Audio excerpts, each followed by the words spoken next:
Woke, affordability, Jesus, and yes, your casual mention of Trump like you're tossing a pebble into a volcano. Cute. Here's the breakdown, and try not to pass out from how obvious all of this is. Woke, it started as simple awareness. Awareness of injustice, racism, discrimination, inequality, and all the systems people pretend are not that bad just because they personally aren't affected. It wasn't mystical, dramatic, or some political buzzword. It literally meant being awake to reality instead of walking around half asleep pretending everything is fine. Was Jesus woke? Strip away the fan clubs, branding campaigns, and the shiny holiday marketing, and look at what he actually did. He defended the poor. He confronted corrupt leaders. He flipped tables when the powerful exploited the weak. He dragged hypocrites harder than anyone in history. He told people to stop being cruel, selfish, arrogant, and blind to injustice. So if woke means caring about people who get pushed under the system, then yes, he walked that path long before the word existed. He didn't just speak it, he lived it. And it annoyed the entire establishment. So why does Trump hate woke? Because the word got turned into political theater.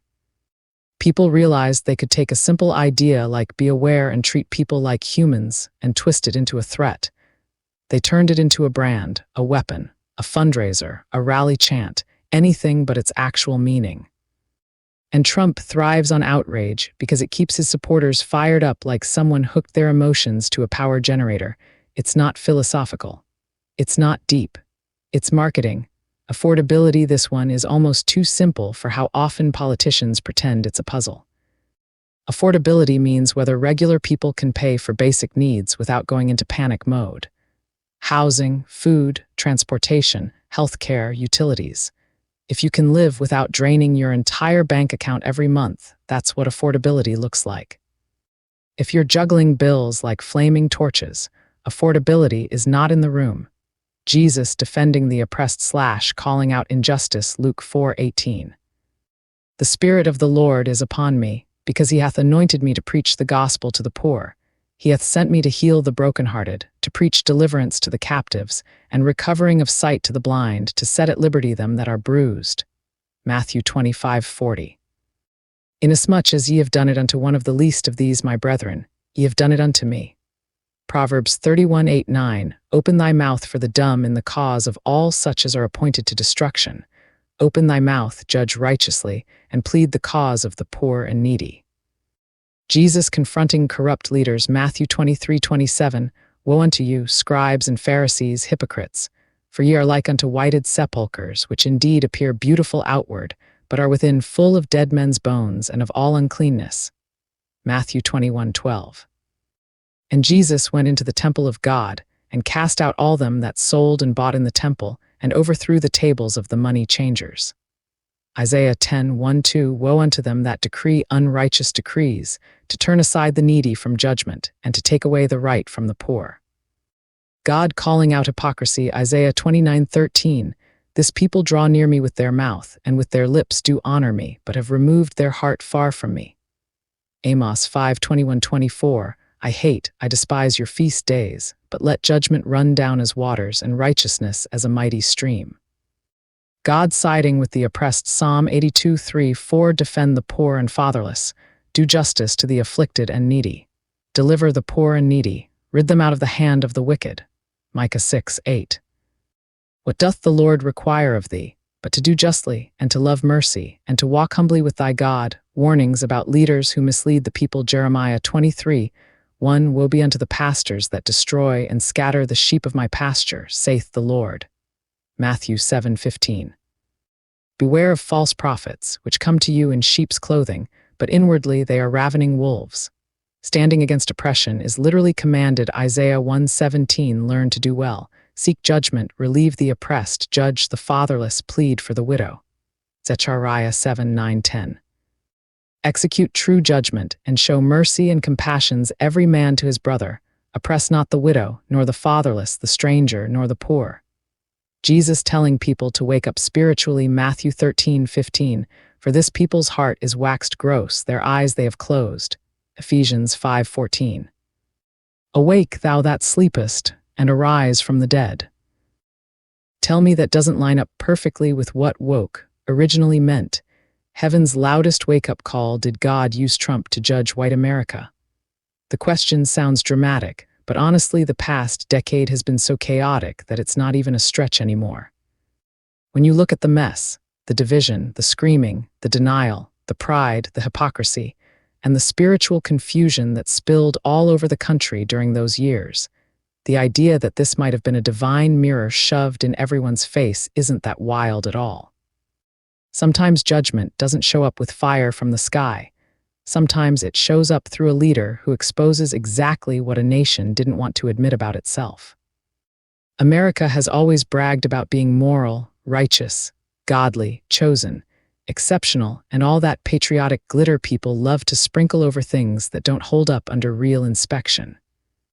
And white America, in particular, has spent centuries building a self-image wrapped in purity, innocence, and authority. But when Trump arrived on the stage, and people embraced him with a loyalty that looked more like worship than politics, something spiritual cracked open. Every hidden attitude, every prejudice, every unspoken belief, every quiet resentment suddenly came crawling into the daylight. It was like someone tore off the country's filters and said, "Let's see who you really are. Look at the ministry of Jesus." He didn't show up to make people feel comfortable. He showed up to expose hypocrisy. He confronted the elites who used religion as a tool of control. He called out leaders who claimed holiness while practicing cruelty. He protected the poor, the broken, the outcasts, and he challenged anyone who used God's name to justify selfishness. Jesus made people uncomfortable on purpose. He didn't soften anything. He didn't protect anyone's ego. He told the truth and let the chips fall. So if you're asking whether God could have used Trump to expose the heart of a nation that refuses to confront its own moral fractures, the answer is absolutely. You cannot heal anything that people insist on hiding, and nothing ripped the cover off the sickness of this country like that presidency. Trump didn't create racism, but he revealed who still clings to it. He didn't invent greed, but he highlighted who worships it. He didn't create political idolatry, but he exposed who replaced God with a politician. He didn't craft nationalism, but he magnified who loves the idea of power more than the idea of justice. Some white Americans defended every insult, every deception, every cruelty, every attack on democracy, every dangerous statement. They excused behavior they would have condemned in anyone else. They supported things that directly contradicted the teachings of Jesus they claimed to follow. They didn't just compromise, they sprinted into spiritual bankruptcy with flags waving high like it was patriotic, and maybe that's the point. Maybe the judgment wasn't the leader. Maybe the judgment was the reaction. People showed their hearts unfiltered. They revealed what values actually matter to them. They made it clear they wanted Christianity without Christ, morality without accountability, patriotism without compassion, and power without responsibility. They exposed their priorities, and the exposure itself was the judgment, because judgment isn't always destruction. Sometimes judgment is revelation. Revelation forces people to see what they have become. Revelation removes excuses. Revelation burns through denial. Revelation makes you deal with what you've been avoiding. Trump became a magnifying glass over the soul of the nation, and a lot of people did not like what they saw, yet refused to change anyway. Jesus warned repeatedly about false prophets and leaders who would manipulate God's name for personal gain.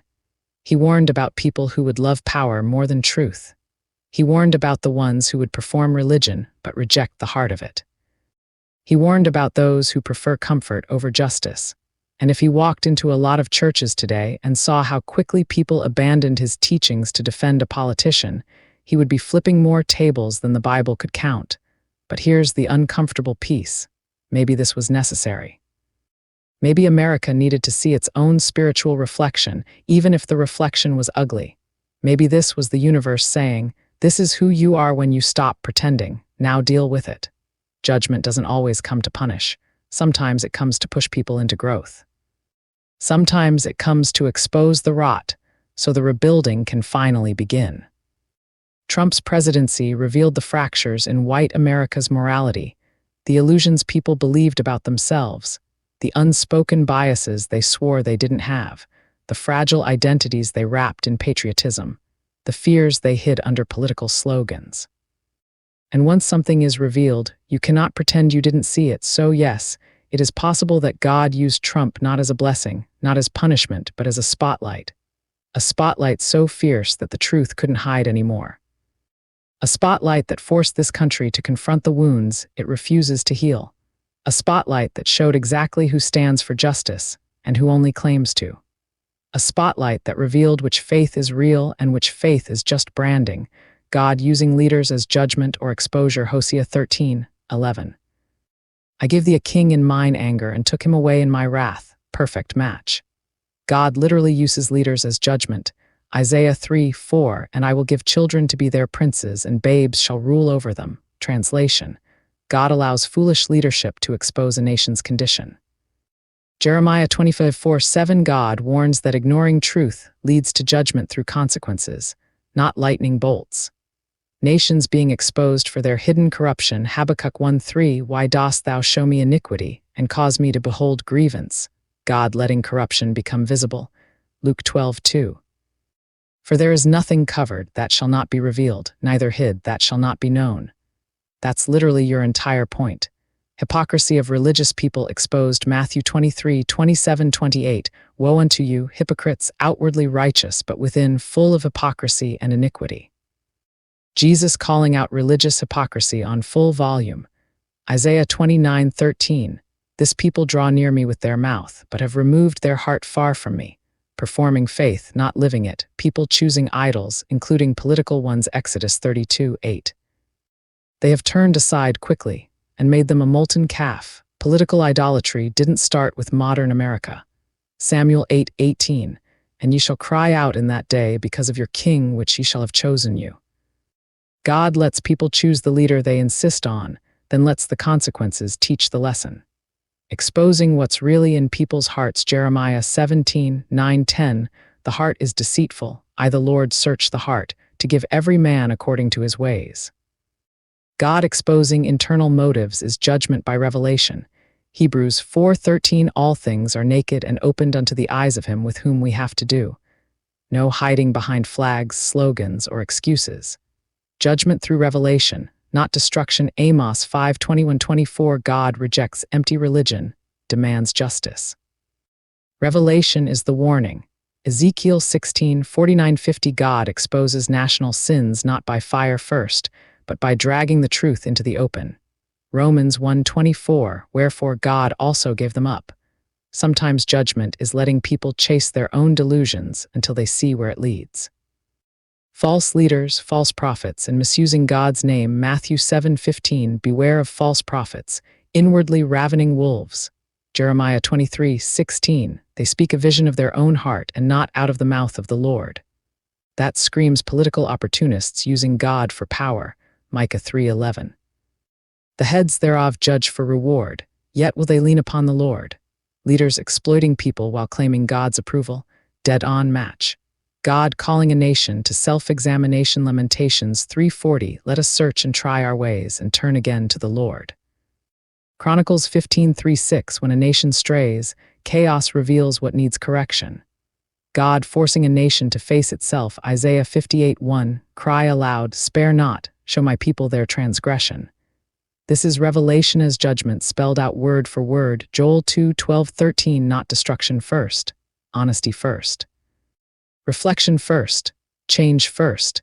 If a nation ignores the wake-up call. Proverbs 29:1, he that being often reproved hardeneth his neck shall suddenly be destroyed, and that without remedy. Ignore the warnings long enough and the next one hits harder. If America ignores this wake-up call, another one will come. And the next one might be louder. Follow, like, and share this video to stay connected, and I appreciate all of you. Love always, Santiago, DC, Maria, the Queen of Crowning Thoughts, because I speak without filters and say it like it is.